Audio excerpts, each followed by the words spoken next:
자, 우리 단원평가 한번 이제 정리할게요. 1번은 넘어갈게요. 2번이고요. 이제 뭐 전자가 이동해서 전자가 많으면은 마이너스, 전자가 부족하면 플러스가 되는 거 기억해 주시고요. 1번은 2번이고요. 2번은 이제 AB는 청력이니까 멀어졌어, 그지? 그러니까 같은 극이고요. CD는 또 같은 극이야. 그럼 BC는 다른 극이야. 그래서 이런 거 풀 때는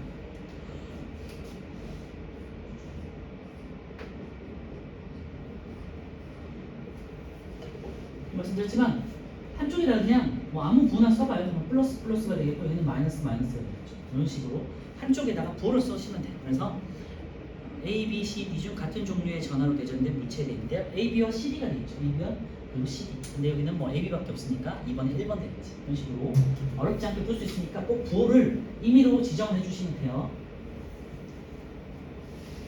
전하를. 3번은요.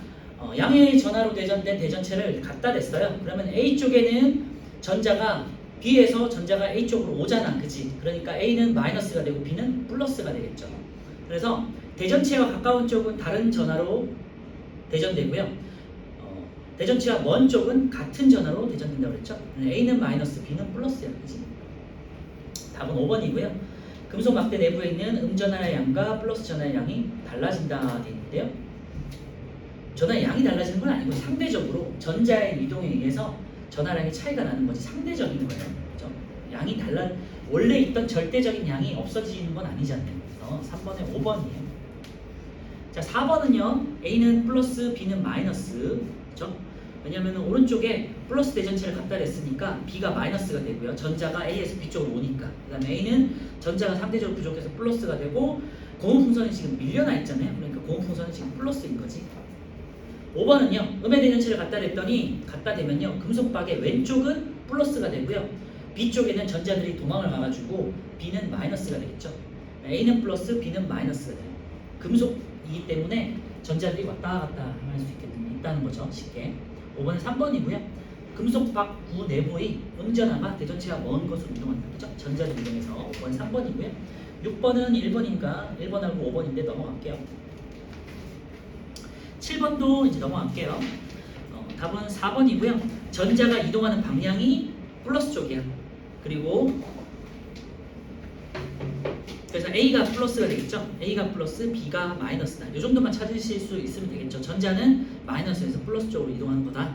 답은 4번이고요. 나에서 기억의 이동 방향과 니은의 이동 방향은 반대이다 돼 있는데요. 니은은 이동하는 거지만 기억은 원자 같은 경우는 이동하지 않아요. 그치? 7번에 4번이고요. 8번은 2번이에요. 그냥 넘어갈게요. 1번 이제 넘어갈 수 있죠. 요것만 기억하면 돼요. 전류는 직렬, 전압은 전압계는 병렬형이에요. 요것만 기억합시다. 9번은요. 답은 5번이고요. 전류가 흐를 때 전자는 전지의 마이너스에서 플러스로 이동한다. 전자는 마이너스에서 플러스, 전류는 플러스에서 마이너스. 그죠? 리을은요. 전압이 일정할 때 도선의 굵기가 얇아지면 전류 세기는 작아진다 그랬는데요. 도선의 굵기가 굵어질수록 저항이 작아지고 길이가 짧을수록 저항이 작아진다 그랬어요. 그죠? 10번은요. 가와 나의 저항을 각각 구하시오 돼 있는데요. 가는요.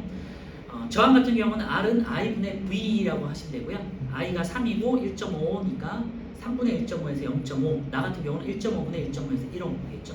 10번은 0.5옴, 1옴 되겠고요. 11번은 넘어갈게요. 4번이고요. 12번은 이제 가는 직렬 연결, 나는 병렬 연결인데요. 직렬 연결을 하면은 저항이 점점점 더할수록 커진다. 그지? 그리고 병렬 연결 같은 경우는 저항을 더하면 더할수록 작아진다. 라고 했었죠. 전체 저항이 작아지니까 전류의 세기는 세진다. 라고 했었고요.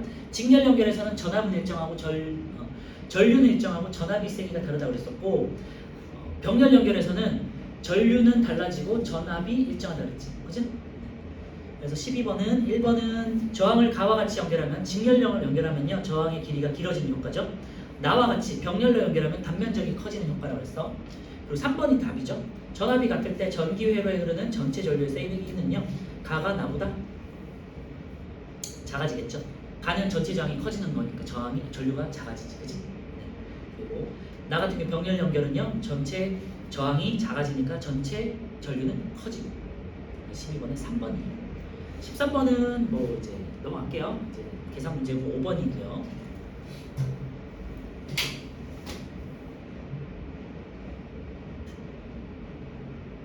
그리고 뭐 계산 안 하고도 충분히 1.5A인 거를 찾을 수 있겠죠. 0.5, 1, 1.5, 2, 2.5 이런 식으로 가는 거니까. 그리고 저항만 이제 계산해 보시면 될 것 같아요.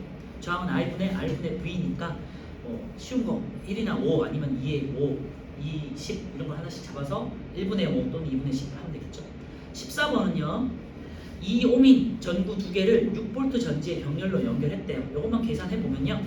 2옴, 2옴이니까 각각의 B와 C에 흐르는 전류의 값은 달라질 거예요. 그죠? 근데 이제 A에서 들어와가지고 B, C로 1대1로 이렇게 갈라진다고 생각하시면 되고요. 이것만 한번 분석해 보면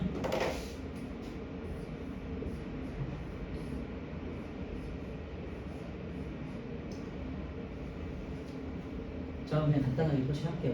2옴, 2옴이고요. 그리고 여기가 6V고요. 2옴, 2옴이니까 합치면 2분의 1 더하기 2분의 1이니까 1이네요. 그래서 여기는 전체 저항이 1옴이야. 그래서 2옴짜리 두 개를 연결했더니 1옴이 된 거죠. 그지? 그러면요. I는요. 전체 전류 I는 R분의 V니까 1분의 6 해서 6A예요. 여기는 6A가 흐르는 거고요. 갈라질 때 각각 3A 1대1이니까 4A씩 이렇게 흘러서 나눠지는 거예요. 그치? 그렇다가 다시 합쳐져서 여기서 6A로 만난다고 이렇게 생각하시면 되겠죠. 그래서 각 전구에 걸리는 전압은 3V이다 되는데요. 병렬 연결일 때는 전체 전압과 각각의 저항에 걸리는 저항이 같다고 했죠. 6V, 6V씩 걸리는 거예요. 그럼 2번은요. A, B, C 세 지점에 흐르는 전류의 세기는 같다 그랬는데요. 이렇게 나눠지잖아요. 물끼리 나눠지잖아요. 그러니까 반으로 나눠집니다. 그런데 이제 여기서는 저항이 반비례해서 나눠질 텐데 1대1이기 때문에 똑같이 나눠지겠죠. 3번은 전구 하나가 꺼지면 나머지 전구는 밝아진다 그랬는데요. 지금 병렬 연결해서 전구 하나 꺼졌어. 그러면은 직렬 연결 혹은 이제 그냥 전구 하나가 있는 걸로 돼버리잖아요. 그러면은 2옴이 돼버리지. 원래는 전체 저항이 1옴이었는데 하나만 켜지면 2옴이 돼버리잖아요. 그지? 그러면은 저항이 더 커진 거잖아요. 그러면 전류는 더 작아지겠죠. 그래서 전구는 어두워진다는 거지. 그래서 답은 4번이고요. 전구를 직렬로 연결하면 전구 밝기는 어두워지고 병렬로 연결하면 전구 밝기는 더 오래 동일한 밝기로 오랫동안 유지할 수 있다는 거죠. 14번에 4번이고요. 전구 하나를 추가해서 병렬로 연결하면 전구는 더 어두워지는 건 아니고요. 한 개의 밝기가 똑같이 해서 오랫동안 유지될 수 있는 거지. 14번에 4번이. 15번은 이제 병렬 연결에 대한 거고요. 답은 이제 3번이에요. 모든 전기 기구대에 흐르는 전류의 세기는 다르죠. 전압은 같지만 전류는 다르다는 거고요. 16번은 나침반이 지금 도선 위에 있는 거잖아요. 그래서 이 그림상 위에서 밑으로 이렇게 흐른다고 생각하시면 될 것 같고요. 그 다음에 도선 위에 있는 거니까 이렇게 잡고 이렇게 전류는 아랫방향이고요. 도선 위니까 이렇게 되겠죠. 그러니까 왼쪽 방향 4번이 되겠죠. 17번은요. 도선 전류가 이제 아래로 내려오고 있고요. 내려오고 있고 그 다음에 자기장이 이렇게 돼 있고 위에서 아래쪽이고 전류는 뭐야? 미안해요. 전류는 이제 오른쪽에서 왼쪽으로 흐르고 있는 거죠. 그러니까 이렇게 되겠죠. 그러니까 손바닥이 안쪽에서 바깥쪽으로 나오는 방향이에요. 근데 건에는 바깥으로 나온다. 그래서 자석이 바깥쪽으로 움직입니다. 연습해 보세요. 17번은 4번이고요. 18번은 우리가 이제 책에서 봤던 그 내용이죠. AB는 올라가고 CD는 내려가면서 시계 방향. 그래서 전류의 방향을 잘 보세요. 아시겠죠? 18번에 AB는 위쪽 방향, CD는 아래쪽 방향. 그래서 답은 디글 리을이에요. 시계 방향을 회전한다. 18번에 5번인데 혹시 뭐 질문 있으신 분 있나요?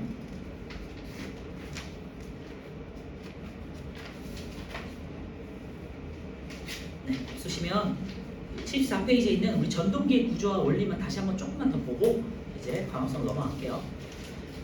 74페이지에 자기장에서 전류가 받는 힘의 이용돼 있는데요. 전동기의 구조와 원리 혹시라도 조금 덜 이해가 됐을 수도 있을 것 같아서 다시 한번 설명해 드릴게요. 일단은 첫 번째 그림을 보시면요. 전류의 방향과 이제 자기장을 방향을 보셔야 되는데요. N에서 S 쪽으로 자기장의 방향을 잡으시고요. AB 같은 경우는 이제 물론 이제 전류의 방향마다 조금씩 우리가 방향을 다르게 잡아야 되는 거고요. 여기서는 왼쪽에 N급, 그 다음에 S급이 있고 AB 같은 경우는 이렇게 안에서 바깥쪽으로 전류가 흐르는 거잖아요. 그러니까 N에서 S 잡으시고 그 다음에 전류가 안에서 바깥쪽으로 이렇게 잡으시면 위쪽 방향으로 손바닥이 향하고 있죠. 그러니까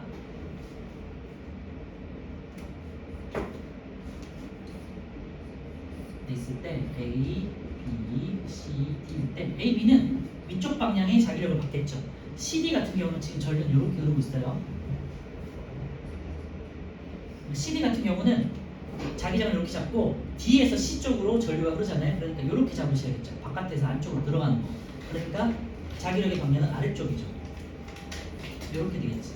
그러면은 지금 전류는 D, C, B, A로 흐르면서 AB는 위쪽 방향의 자기력, 그 다음에 CD는 아래쪽 방향의 자기력이 바뀌겠죠. 그러니까 이렇게 오른쪽으로 이렇게 지금 수직으로 한 바퀴 돌겠죠. 90도로 이렇게 딱 돌겠지. 돌면서 돌다가 여기가 만약에 그대로 연결돼 있으면 이 위치가 바뀌어버리면 정류자가 없을 때 얘기해요.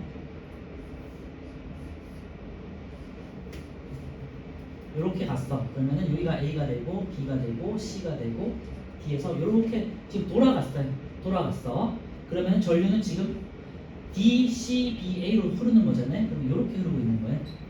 그러면은 CD 입장에서는 이번에는 똑같이 CD 입장에서는 이번에는 NS 그 다음에 전류는 이렇게 들어가요. 그럼 아랫 방향으로 자기를 작용하죠. 그러면 얘는 CD는 이쪽으로 가지. 그리고 AB는 다시 위쪽으로 가죠. 그러면은 이렇게 연결될 때 중간에 전류를 끊어주지 않는다면 계속해서 이어진 상태라면 이렇게 갔다가 시계로 갔다가 그 다음에 반시계로 갔다가 시계로 갔다가 반시계로 갔다가 시계로 갔다가 반시계로 그죠? 이렇게 되겠죠. 얘가 다시 올라가서 이렇게 넘어가고 얘는 다시 이렇게 넘어가면 그치?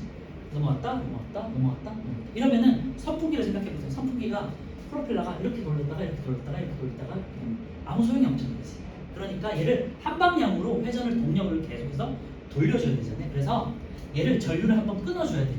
전류를 끊어서 여기서 똑같은 전류를 이렇게 오른쪽에서 왼쪽으로 계속 흐를 수 있도록 해줘야 돼요. 그래서 여기다가 정류자를 이렇게 설치해서 전류를 한 번씩 끊어주는 거고요. 90도마다. 그러면은 이렇게 전류의 방향을 일정하게 유지시켜주면요.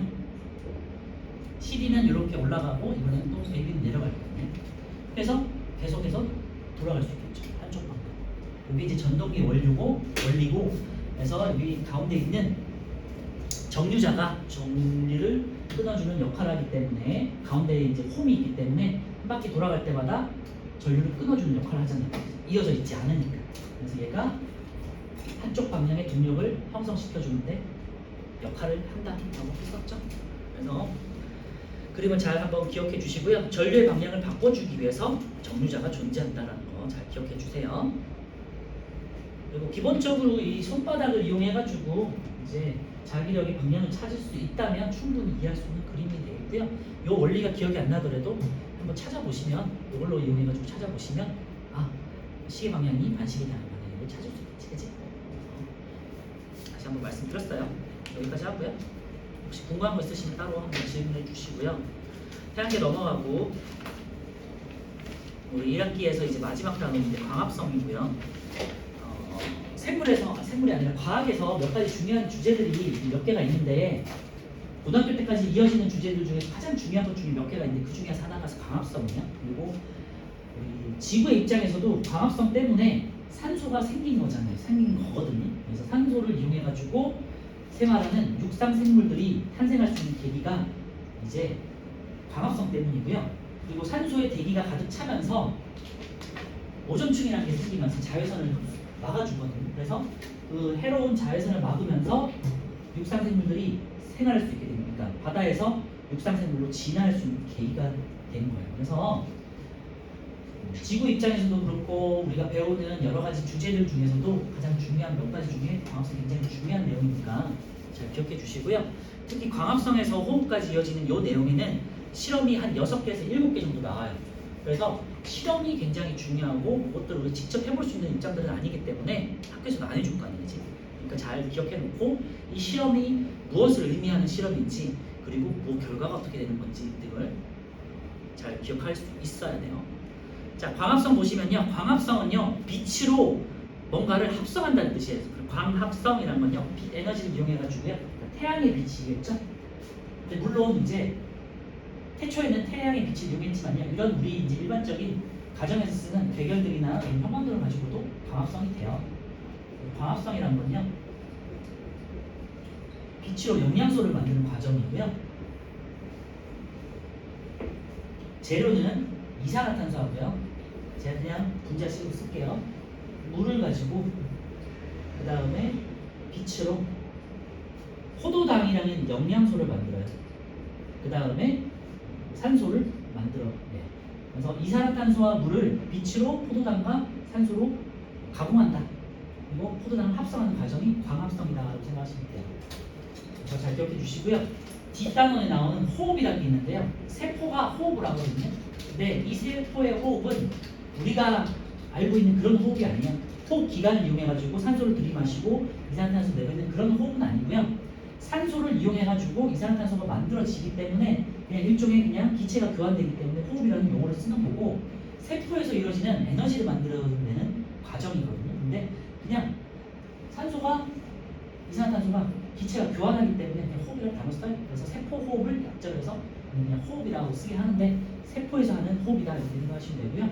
이 반대되는 게 포도당과 산소를 이용해가지고 식물이 빛으로 영양소를 만들었잖아요. 포도당이라는 이 포도당을 주변에 있는 산소를 가지고 에너지를 만들어내요. 식물은 영양소를 스스로 이렇게 뭔가 잡아먹을 수는 없잖아, 그지? 그러니까 스스로 광합성을 통해 가지고 영양소를 만들어내야 돼요. 이 만들어낸 영양소로 식물이 살아갈 수 있는 데 필요한 에너지가 있죠. 꽃을 피우고 과일을 키우고 열매를 맺고 그 다음에 성장하고 그 다음에 등등등 있을 거 아니에요. 그래서 식물이 성장하는 데 필요한 에너지를 스스로 만들어내기 위한 게 호흡 과정이에요. 그래서 광합성을 통해 가지고 영양소를 만들고 영양소를 통해 가지고 에너지를 만든다. 이게 한꺼번에 식물은 이루어져요. 그래서 물과 이산화탄소를 만들어서 배출하는 과정. 이게 이제 광합성과 호흡이고요. 사실은 1, 2단원이 같이 이어져 있다고 생각하시면 돼요.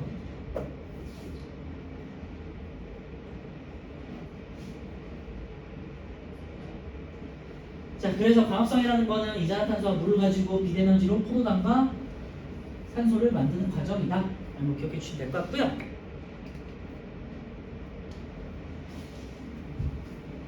광합성이 필요한 요소와 상합성으로 생성되는 물질, 여기까지만 할 거예요. 자, 첫 번째 장소와 시기 돼 있는데요. 광합성은 어디에서 이루어지냐 하면요, 한번 들어보셨을 건데 잎회마다 엽록체라는 기관이 있어요. 그래서 엽록체에서 이루어지고요.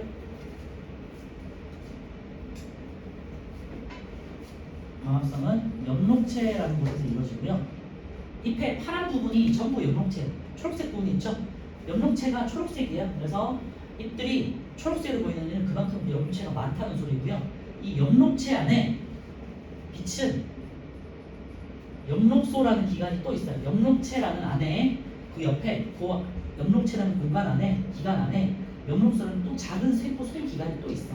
거기서 빛을 흡수해서 엽록체에서 광합성이 이루어지는 거예요. 그리고 우리가 다루진 않지만 세포 호흡은 세포 안에 엽록체도 있고 마이토콘드리아라는 기관이 또 있거든요. 그래서 마이토콘드리아라는 곳에서 세포 호흡이 이루어집니다. 참고해 주시고, 엽록체는 식물 세포에만 있는 거고 마이토콘드리아는 동물도 있고 식물도 있고. 자, 그래서 엽록체에서 광합성이 이루어지고요.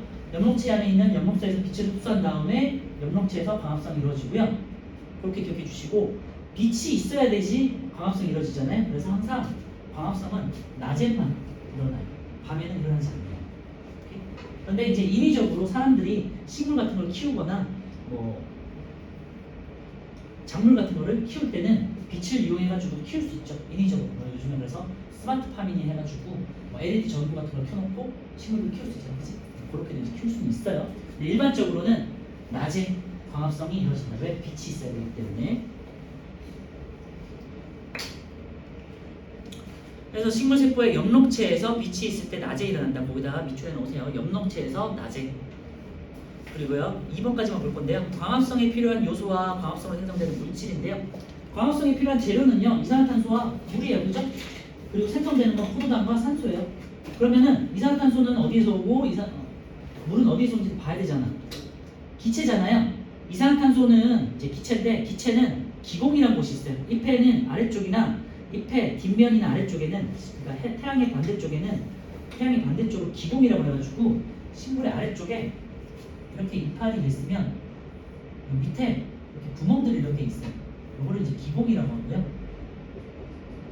기체가 드나드는 구멍이라는 뜻이고요. 이거는 뒤에 가서 기공이 뭔지는 이제 나오니까 보도록 하고요. 이 기공을 통해 가지고 이산화탄소가 들어와요. 들어오고 만들어진 산소도 기공을 통해서 밖으로 나가요.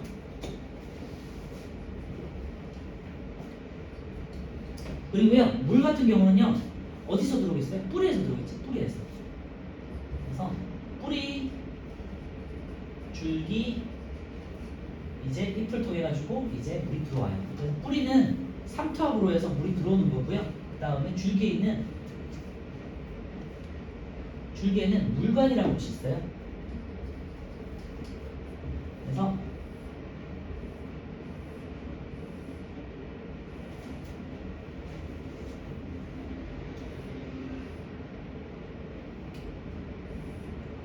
뿌리에서 이제 물이 이렇게 흡수된 다음에 삼투압으로 흡수된 다음에 줄기를 통해 가지고 이제 이동을 하는데요. 그리고 이제 이파리로 이렇게 이동하는데 이때 줄기에서는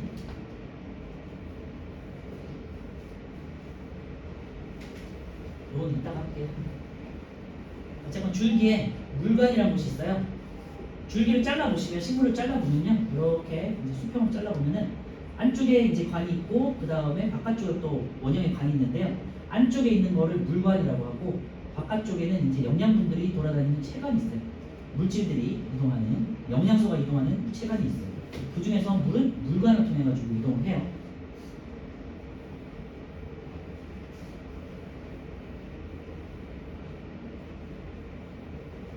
네, 일단 여기까지만 보고요. 그래서 이산화탄소는 기공을 통해서 기체가 형태로 들어온다. 물은 뿌리를 통해서 흡수된 다음에 줄기에 있는 물관을 타고 잎으로 이동한다.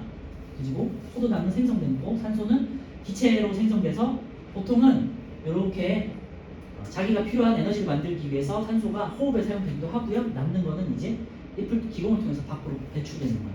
그러면은 우리가 이제 우리 같은 생물들은 숨을 쉴 때 산소를 가지고 숨을 쉴 수 있는 거죠. 그렇죠? 그리고 포도당 같은 경우는요. 여기까지 할게요. 포도당은 처음에는 여기 중요한데요. 광합성을 하고 포도당으로 생성이 돼요. 그 다음에 녹말 형태로 저장이 돼요. 그리고 밤에는 설탕 형태로 이동을 해요. 그래서 여기 헷갈리기 때문에 잘 기억해 주시고요. 만들어지자마자는 포도당 형태로 만들어지고요. 포도당은 이렇게 육각형 하나짜리라고 생각하시면 되고, 그냥 어려우니까 그냥 하나의 분자 덩어리라고 할게요. 녹말은요, 여러 개를 이어붙인 형태예요. 포도당은 물에 녹기 때문에 주변에 날아가 버리면 안 되잖아. 녹아버리거나 흩어지면 안 되잖아요. 그래서 식물은 신기하게도 포도당을 생성한 다음에 바로 옆에다가 녹말로 저장을 시켜놔요. 그래서 포도당들을 이렇게 붙여서 물에 녹지도 않고 저장할 수 있는 형태로 큰 분자로 만들어서 저장을 해놔요. 낮에는. 그리고 밤에는요, 물에 녹는 다시 설탕의 형태로 물에 녹여가지고 어디로? 아까 전에 있는 체관을 이용해가지고 줄기에 있는 체관을 이용해서 각각의 부분으로 이동을 시켜줘요. 아시겠죠? 그래서 밑줄만 긋고 일단은 칠게요. 자, 빛은요, 엽록체에 있는 초록색 색소의 엽록소에서 흡수한다. 아까 제가 말씀드렸죠? 엽록체 안에 엽록소가 있어요. 그래서 엽록소에서 빛을 흡수하고요. 그 다음에 그 엽록체에서 바로 광합성을 한다. 물은요, 뿌리에서 흡수되고요. 물관을 통해서 줄기에 있는 물관이에요. 물관을 통해 가지고 잎까지 이동한다. 이산화탄소는요, 잎에 있는 아래쪽이나 뒷면에 있는 기공을 통해서 흡수한다. 자, 광합성으로 생성되는 물질은요, 포도당은요, 처음에 이제 광합성으로 만들어진 게 포도당 형태고요. 물에 녹지 않는 녹말로 바뀐다. 여기다 밑줄에 놓으시면 될 것 같아요. 녹말, 동그라미 쳐놓고요. 다시 정리할게요. 포도당으로 생성되고 녹말로 저장이 된다. 산소는요, 식물의 호흡에 사용되고요. 뒤쪽에 나오는 이제 호흡이라는 에너지를 만드는 과정에 사용되기도 하고, 보통은 이제 남아 돌기 때문에 기공을 통해서 밖으로 배출을 시켜요. 배출입니다. 알겠죠? 그래서 일부는 기공을 통해서 공기식으로 방출된다. 그 밑에 있는 이제 그림을 보시면요, 왼쪽에 이제 물과 이산화탄소가 있고 오른쪽에 포도당과 산소가 있는데요. 왼쪽에 이제 기공을 통해서 들어오는 게 이산화탄소가 되겠죠. 아래쪽에 보시면 구멍이 있죠. 그게 기공이에요. 기공. 공기가 드나드는 구멍. 근데 오른쪽에는요 산소가 밖으로 나가고 있죠. 예, 기공을 통해서. 그리고 물은요 보시면요 줄기를 통해 가지고 줄기에 있는 물관을 통해서 타고 올라오는 걸 볼 수 있고요. 그리고 물 아래쪽에 보시면 물 바로 밑에 보시면 여러 가지 2개짜리로 된 분자가 있죠. 여기 설탕이에요. 그래서 화살표 보시면 줄기를 타고 이렇게 들어오는 게 있고 들어오서 1개짜리로 물이 들어오고 있고 반대편으로 이렇게 2개가 이렇게 이어진 형태겠죠. 그래서 안쪽으로 바깥 입에서 줄기를 타고 나가는 게 있지. 이게 이제 설탕이에요. 설탕. 얘가 이제 이동하는 걸 볼 수 있는데 그거는 나중에 같이 말씀드리도록 하고요.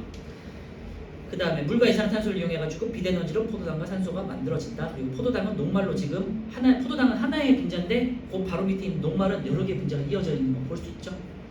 그래서 이렇게 저장을 한다. 그리고 설탕으로 물에 녹여가지고 이동을 한다. 아시겠죠? 네, 여기까지 하고요. 10분 쉬었다가 이제 여러 가지 실험들하고 그 다음에 증산작용이 일어나가지고 물이 공급되는 거에 대해서 알아보겠습니다.